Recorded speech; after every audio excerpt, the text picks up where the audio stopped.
What's up, guys? Welcome to the Greeter Falls edit.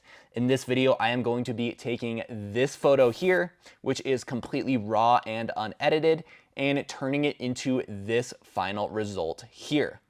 Now, this was actually a super fun photo to get. It was a pretty famous waterfall in Tennessee, and it just involved a little bit of focus stacking. I believe I have 3 images that I'm gonna line up and focus together. And then also this video involves adding a external light source to the top of the image to make it glow a bit better. So with that being said, let's go ahead and hop right into Lightroom here and get started. All right, so we have the 3 files loaded up right here, and these are all taken at different focus points. I believe I took one here, and one probably here. So we're gonna go ahead and start by doing some basic Lightroom edits to this. So first off, let's get that exposure up. And actually, let's start with the temperature a little bit. We definitely don't want it to be that cool. We want it to be somewhere in the middle here, about like that. Let's look at this tint here. You definitely want to pay attention to the tint in these photos when you have a lot of green involved. Let's go right. Yeah, let's go like right there. Perfect. All right, now let's get back to the tone here. So again, let's pull the contrast down, highlights down a bit. We don't want to blow out this water right here. Shadows, we definitely want to pull out these shadows a bit because I may end up working with these under parts here. And since it is the raw file, we want to recover those as much as possible so we can work with them. Then we could always get rid of them later if we need to. Whites, that'll help pop a bit, and blacks, we can crank those down a tiny bit. All right. Now let's scroll down to lens corrections, and let's see what this does here. Wow. So since this was a wide angle, you could see the distortion that gets rid of. But I actually do like the distortion in this image. I feel like it adds a bit more 3D to this foreground here. So I'm gonna not enable that lens correction. Noise reduction, I don't think there's a lot of noise in this photo at all. It was taken at ISO 64, so probably don't even need to do with that at all. All right, so those are the preliminary edits I wanna go and do. So I'm gonna go ahead and right click on that and go to develop settings, copy settings. I'm gonna copy all. I'm gonna go ahead and paste those settings on these 2 images here. Paste. And now we can begin to edit those in Photoshop. So let's right click on that, select all of them, edit in Photoshop, open as layers. All right, we got these 3 layers on top of each other. So let's go ahead and start by doing the focus stacks. We'll select all, auto align layers here. We'll just click the auto button there. All right, now we do edit auto blend layers here, and we're gonna wanna stack them. All right, and just like that, we have the focus stack. So you can see we got the very bottom in focus here, the middle ground, and the background. So what I generally do is I just put all of these in a folder right at the bottom, just call it focus stack. I don't really need to reference those at all, but they're there if I need it. Then I'm gonna name this focus stack, and we are good to start rocking on this. So let's zoom in here, and you can see we got perfect focus in this entire image here. Yeah, look at that. Beautiful. All right, so now let's go ahead and see if we need to do any spot removal. I honestly think I have a pretty clean sensor right now, so I don't think there's gonna be much that I'm gonna have to remove with the healing brush or the clone stamp. Usually water will show it, and maybe if there is on these white spots here. Yeah, I don't see a single sensor spot right off the top of my head, which is a super good sign. I must have been on my game when I took this photo. All right, so that's good. So now let's start to get this crop down right. Now, let's go ahead and get this back to ratio here. Definitely want that there. Don't need these edges. I think what I really want to get rid of is this side right here because it looks a little off balanced here. So maybe we could pull that in a little bit. Let's see if that does a 16 by 9. It might hit 16 by 9, which would be nice. Yeah, that's pretty nice. But I do like keeping these in the shot, so I do want to keep those. It's a toughie. Maybe I'll just drag this out a little bit like that. I think that looks pretty good. Maybe like that so I can get these little babies in the shot. Got this corner, me in there, that corner. Let's click OK and see what happens. You know what? Let's just keep this whole thing in the shot here. I kind of like it full frame like this. So let's just cancel out this. Yeah, there we go. Let's just keep these plants in here. But I do want to get this little leaf out of the way here because it's a little bit annoying. Just brush that out.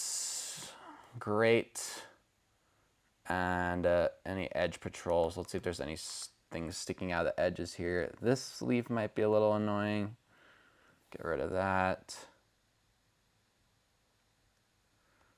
Let's see what else. Get that one out. I think I could keep these ones. I'm debating if I want to keep these ones in or not. Let's just get them out and see what happens. Yeah.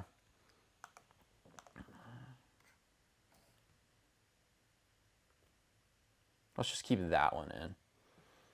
There we go. All right, now let's go ahead and just apply some basic adjustments here and see what we could do with this image here. That looks pretty good. Let's see what the vibrance and saturation does. Kind of lighten these greens up a bit. Pop a little bit there. Let's go ahead and add a vignette to this shot. I think that's what will help me see this a little bit better. Sometimes I like doing my vignettes really early on. I know I said in the workflow video to do them later, but sometimes it can help you visualize what's actually going on here. So curves, invert that. And then let's go up to blur. Oh wait, we gotta change this to multiply first. Filter, blur, Gaussian blur. 420. All right. There we go. See, for some reason, the vignettes just really like help get that image really kicking. Looks like 20 times better already. Next thing I want to do is, let's see here. I want to make these rocks a bit more dimensional. So let's go ahead and dodge these rocks a little bit and maybe burn them as well. So create a dodge layer here. We'll change this to soft light, brush, sample here. Looks like it's a light bluish color, like that. Drop this opacity, and I'll just start brushing and see what happens here.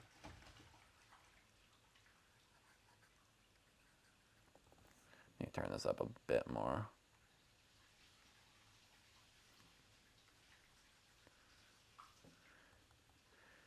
There we go.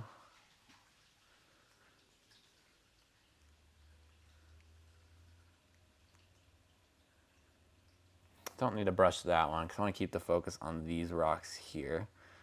So we'll brush these ones all up a little bit. It's nice 1, 2, 3, 4, 5, 6 layer stack here. This is really what we want to emphasize. Let's pull that up a little more and see what happens. Just like that, really subtle. Now let's do the same thing with a burn layer for the opposite.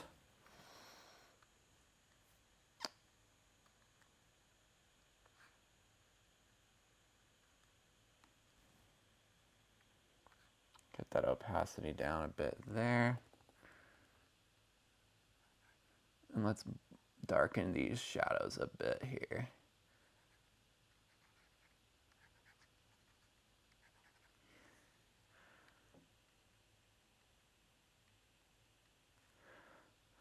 There we go. That's looking pretty good. Pretty Gucci.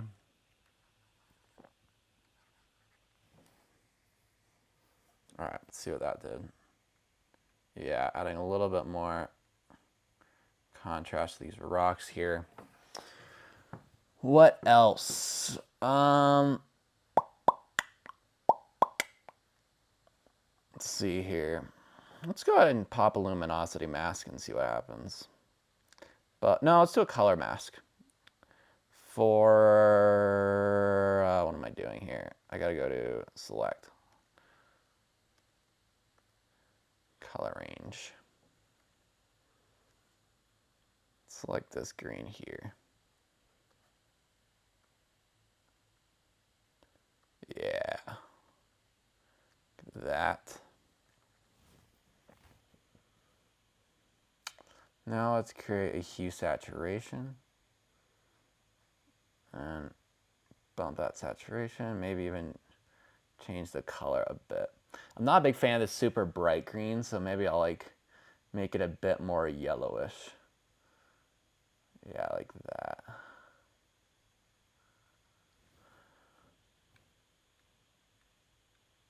There we go.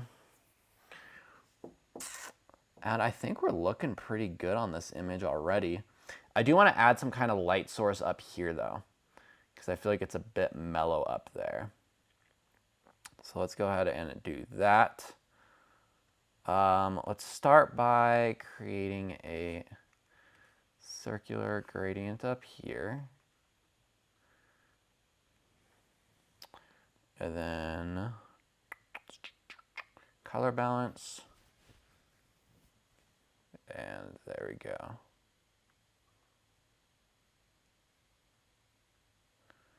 And I'm actually going to blur this edge a little bit so you can see it's solid right there.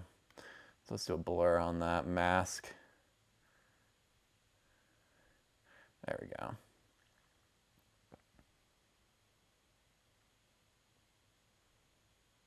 Really nice soft light source coming from up above there.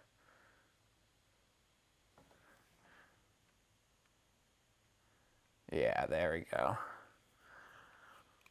Next thing I want to do is I want to get rid of some of these dark spots here because it's a bit distracting because they are so dark. So let's go ahead and create a brightness contrast, decrease the contrast, maybe up the brightness a tiny bit. Then we're going to invert that and then create a brush. Then now just start to brush in these super dark parts of the image here where we were starting to lose a little bit of detail, especially right here. This is right where the eye is drawing you, so we don't want all of this detail just completely gone here. And one good tip to keep in mind here is that the further you are away from an image, the less black point you should have. So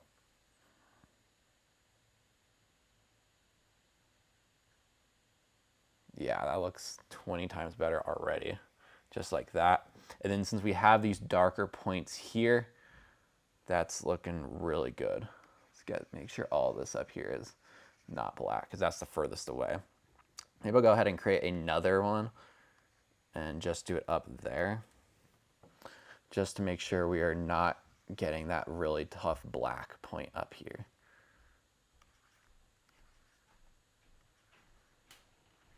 Yeah, just like that.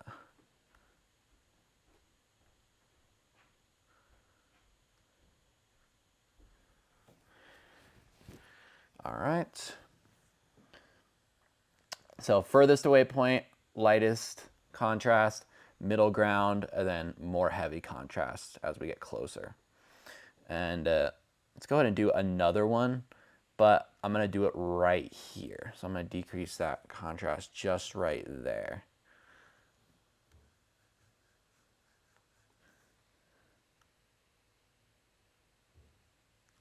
There we go. And then as you get closer, it's getting darker down here. I get rid of that one. We're starting to get these heavier black points down here.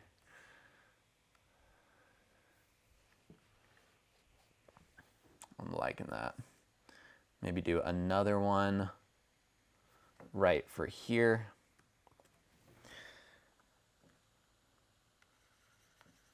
Just very subtle. This is just way too dark. So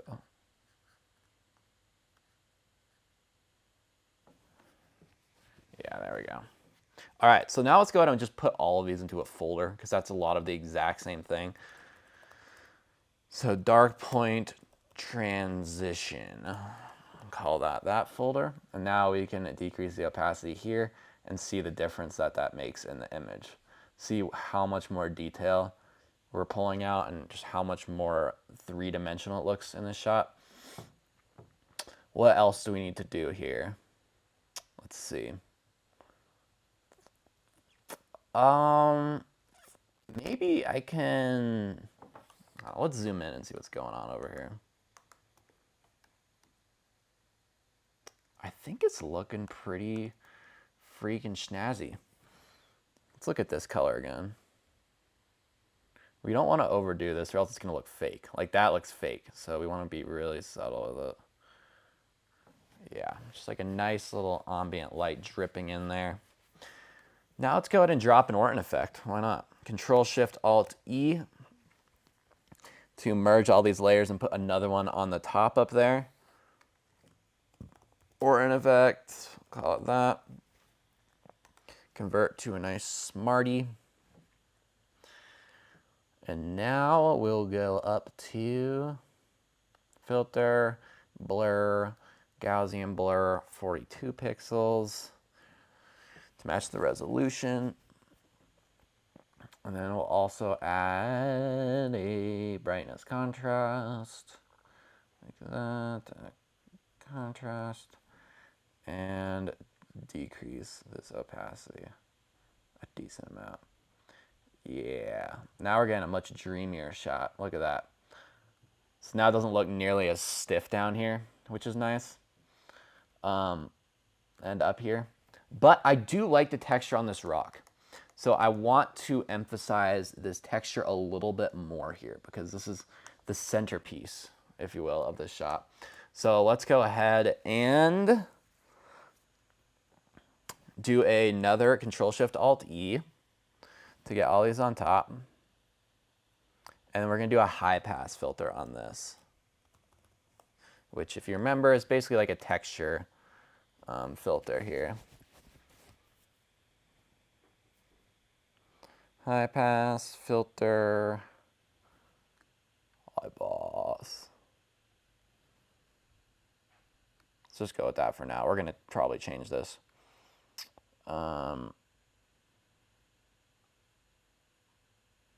Change this to soft light.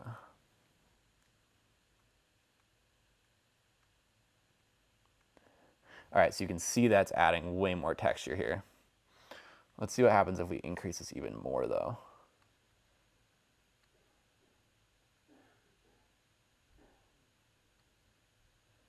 Yeah, it's pretty good. Okay. And now we're going to put a mask on this because we don't want this on the whole image. We just want this in this rock area here.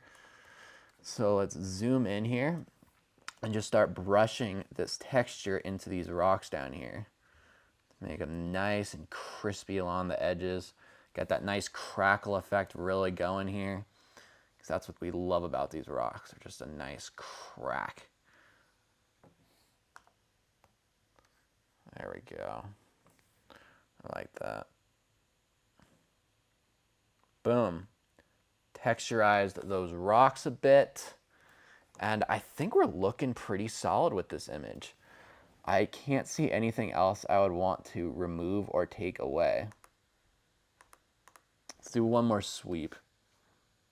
I'm going to do an experiment and see what it's like to remove these. I may or may not keep them, but I just want to see what it looks like.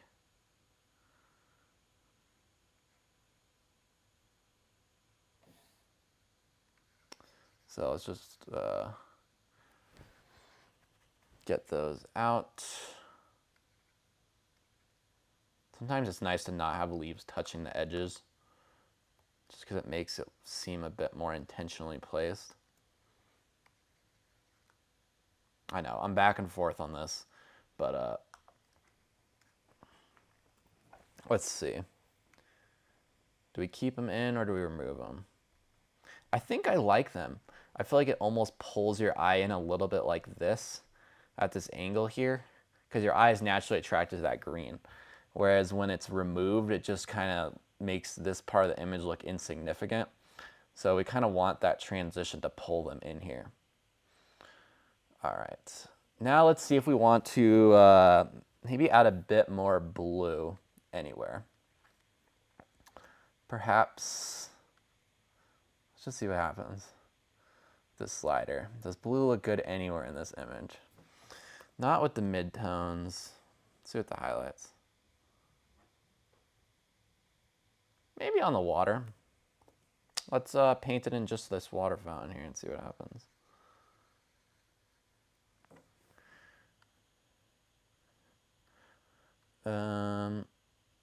Yeah, I think I'm just gonna very, very subtle on that. All right, I think we're good. I might do one more brightness just to brighten it up a teeny bit, because sometimes they tend to go a little bit on the darker side. Or no, let's just keep it. I think that's good. All right, so that is the edit for Greeter Falls. Pretty easy image to edit, just really involved that focus stacking and using those dark points to help transition the image and add a bit more depth to it. So let's go ahead and hop into the next video here.